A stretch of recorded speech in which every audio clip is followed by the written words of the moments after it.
This is step 10 in the 14 steps found in the art of storytelling. This one's called Research the Facts. I mentioned before that when I put the storytellers before the camera, I turn it on and then didn't turn it off. They just went from one step to the next until they came to step 10. At this point, I had them go to a side room where a computer was waiting for them. They could then research some of the facts in this story. While they were there, I put another storyteller here and we started the whole process over again. When the new storyteller got to step 10, I reversed places and the first one came back and told some of the research, some of the facts that they found out. It's amazing how some of their research stays with them through the rest of the 14 steps. So let's join them now and see what did they come up with when they research the facts with step 10.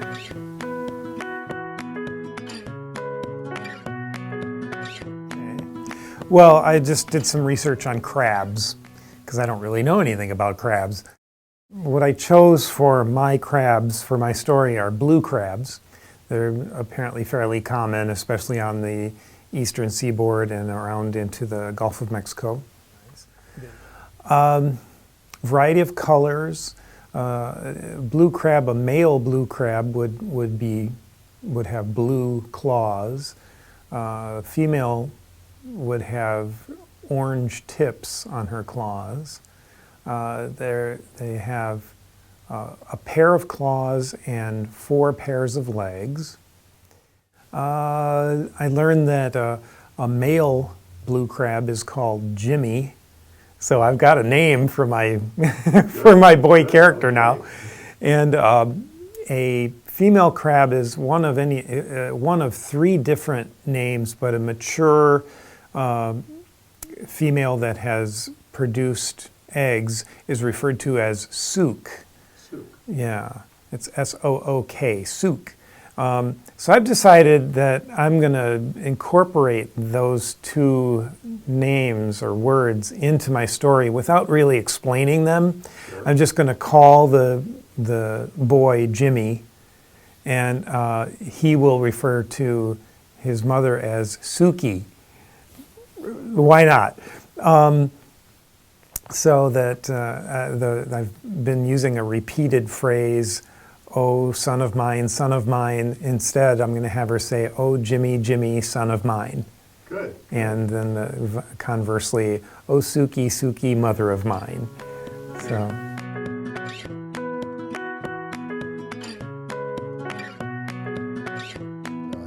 Some of the description of mice, it's got, I didn't know it has hairless tails. I guess I knew that, but I guess that'd be kind of an interesting thing. And also rounded snout and small and pointed snout and small rounded ears.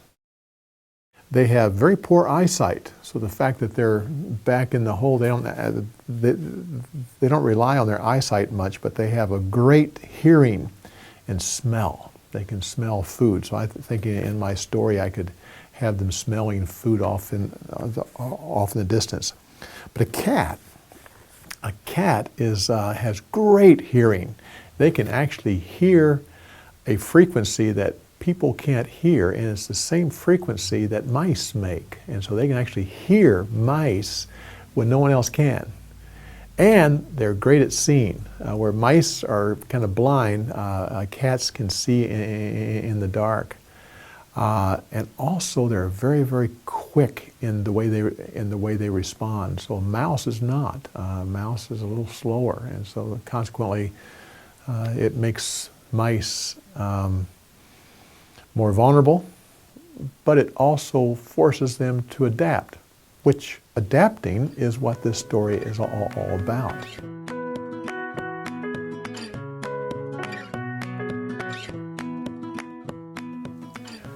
I must admit, the thought of researching facts on a story that has a gnat and a bull seemed a little silly to me.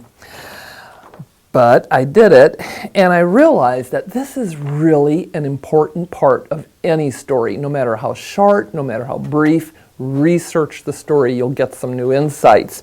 I learned that gnats usually go around in swarms that are called ghosts. And right away that made me wonder, why is there one single gnat in my story swarming off by himself? And so it kind of gave me new insights into the conceit of this character. And everything I read on gnats, every article I read seemed to end up saying, but the biggest thing, gnats are a nuisance. Then I got thinking about the bull, and I'm a big fan of professional bull riding, and so I thought, wouldn't it be interesting if this bull were the famous Bodacious, who has only been ridden 7 times to success? So I looked up on bulls, and I found that their horns can actually extend as much as 7 feet across. It's an enormous animal compared to this teensy little gnat. That the Longhorns, of course, are the most popular bull for the bull riding.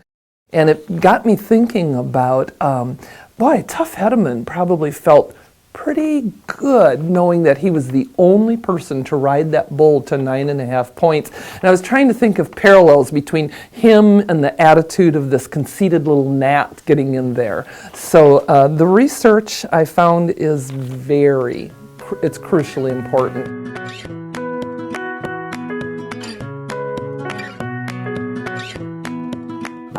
When I had mentioned before about it being a butcher from the early 1900s, I wanted to see what a butcher back in the 1900s really looked like. And I did have part of it down, the old white apron, but the pictures that I saw in images in Google not only included the white apron with blood stains all over it, but in one hand he had a bone saw, and in his pocket he had a skinning knife, and he also had a meat cleaver in his other hand.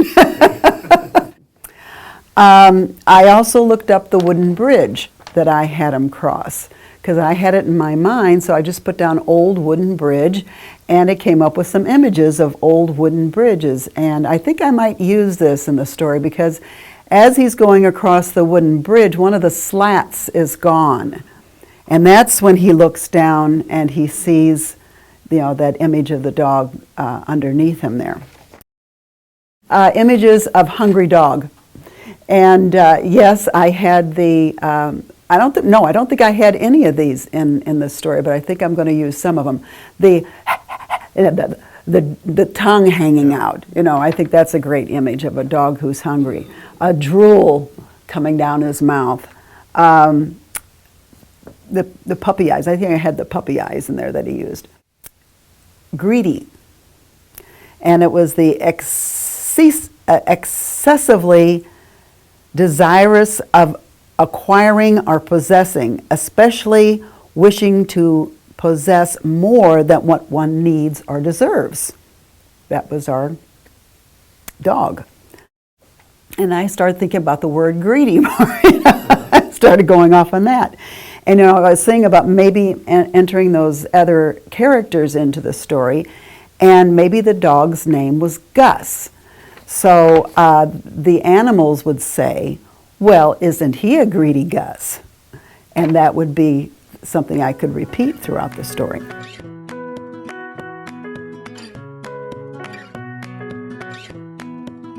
And first off, I looked up the definition of miser.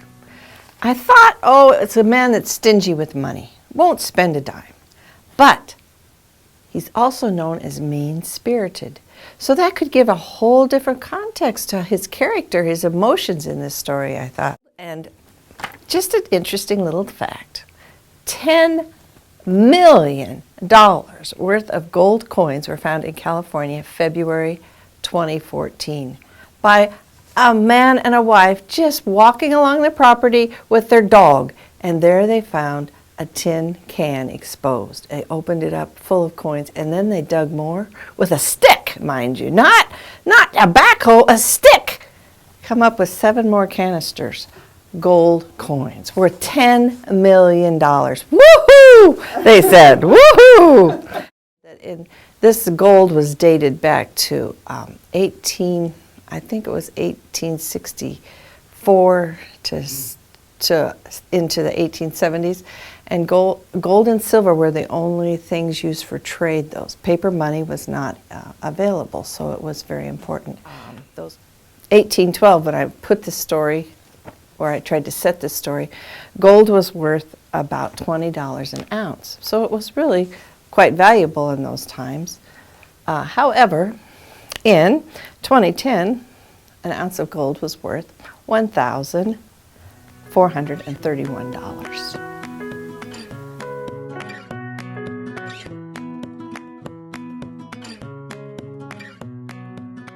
First thing I did was to look up Aesop himself, and I had no idea that he was from ancient Greece before Christ, several centuries before Christ. So that kind of gave me a perspective, because I was worried I was setting it before Aesop, and I'm like, no, I'm not before Aesop. So, and also there's a word in the original story that I read, mattox, which is like a pickaxe. I looked at some pictures.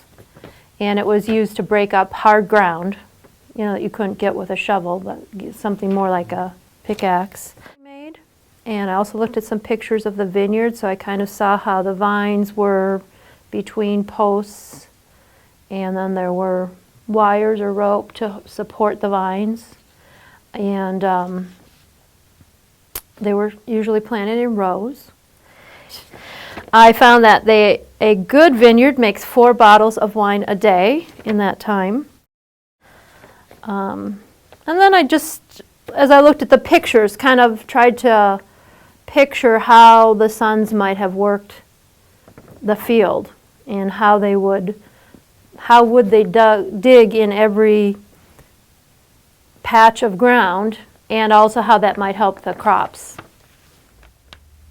And so after the father died, the sons continued to work the fields.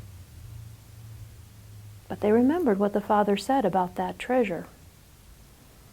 And so as they worked the fields, and they looked at those vines planted in straight rows, they thought about how they might map out different areas of the vineyard where they would search for the treasure, and how they would first dig between the vines that were already planted.